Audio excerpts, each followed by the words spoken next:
On the 27th of October 1997, a rare object leaves the British Museum in London. Under tight security, it weaves its way through traffic and heads across town. To the casual observer, nothing seems out of the ordinary, but it is. At a nearby hospital, an Egyptian mummy is going in for a checkup, but the examination is far from routine.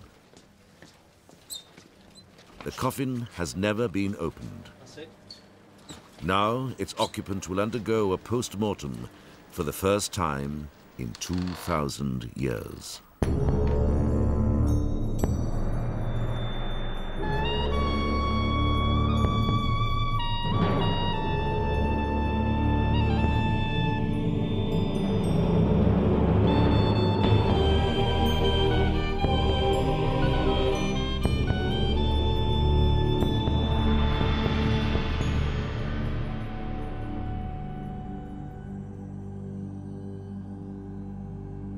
In a special room of London's Throat, Nose and Ear Hospital, a mummy is about to be unwrapped, the high-tech way. The patient is a young man named Artemidorus. He looks like a Roman, but his coffin is Egyptian. He lived during the 2nd century AD when the Roman Empire ruled Egypt.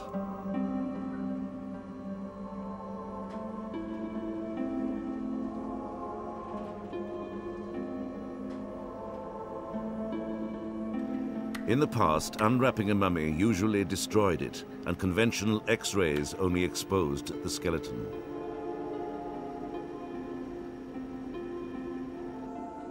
But the technique known as computer tomography, a CAT scan, is non-invasive.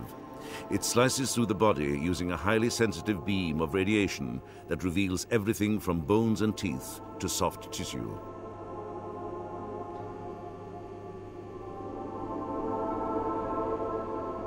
The result is a series of detailed cross-sections of the corpse.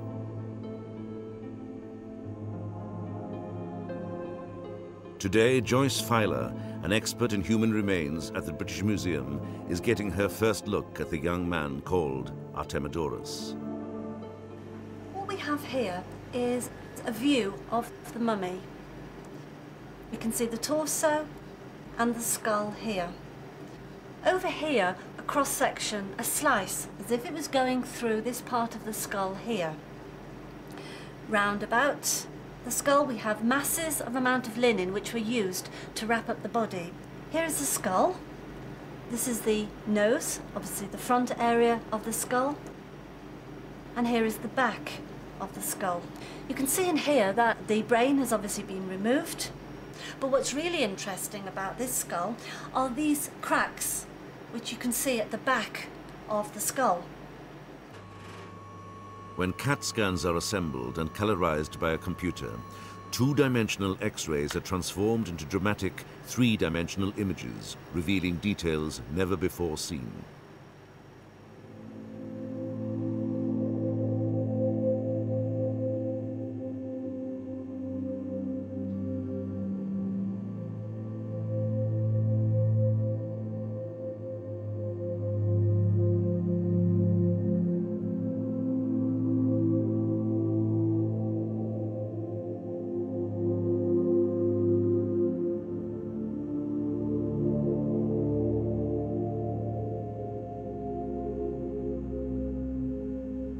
At the Institute of Laryngology and Otology at the University of London, where the images were compiled, Joyce Filer and surgeon Gus Aluzzi are examining the mummy to see how Artemidorus was embalmed.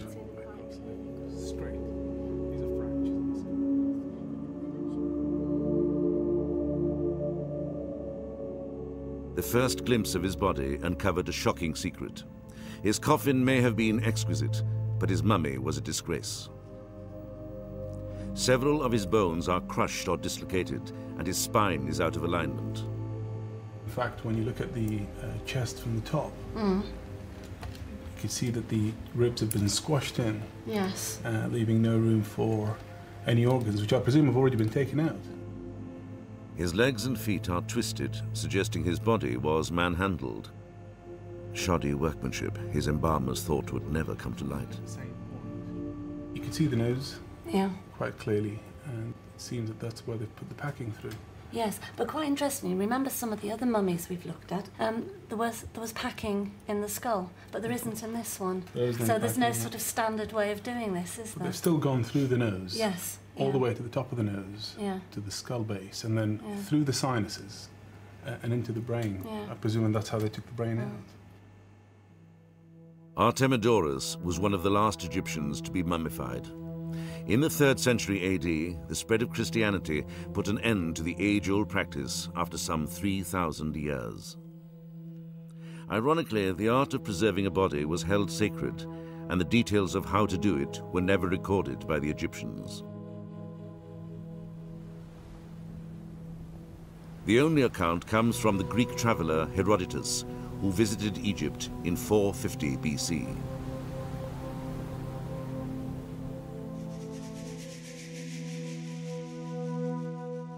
The chief priest, representing Anubis, the god of embalming, presided over the ritual while the appropriate spells were chanted.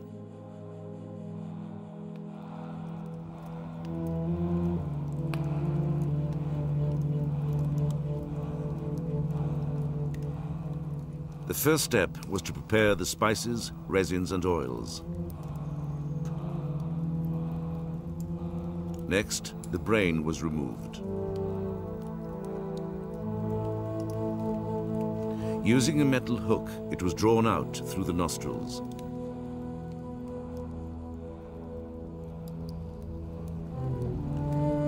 Hot oil, a combination of resin mixed with beeswax, was poured into the skull where it eventually solidified.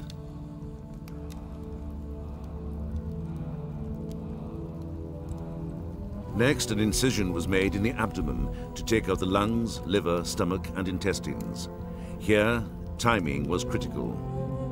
Because of their high water content, internal organs are the first parts of a body to decompose. The organs were mummified separately. After drying, they were carefully washed and anointed with oil and resin. Then they were wrapped in linen and placed in one of 4 ritual canopic jars, inscribed with appeals to the gods, the 4 sons of Horus, for their protection.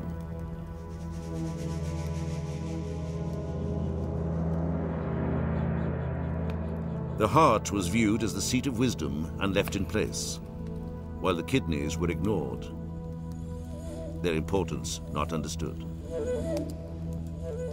Next, the body was packed with natron, a natural preservative consisting of a mixture of sodium carbonate and sodium chloride to draw the moisture out of the tissue.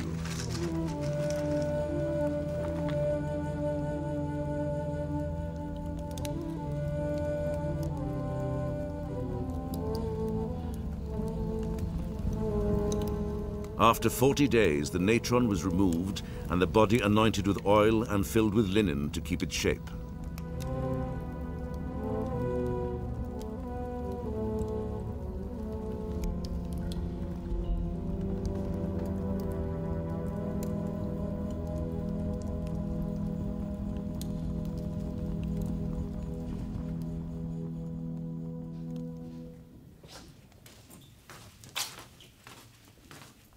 John Taylor, an expert on mummification from the British Museum, has evidence of the expertise of the embalmers. This is an example of Egyptian embalming at its most sophisticated. The body of this elderly woman has been very carefully prepared, and you can tell that for a number of reasons. The hair is extremely well preserved. It would originally have been grey or white, but it's now been stained a reddish colour because of the resin which was applied to the entire surface of the body. The nose has retained its original shape, and this is an indication of the care of the embalmers. This is the incision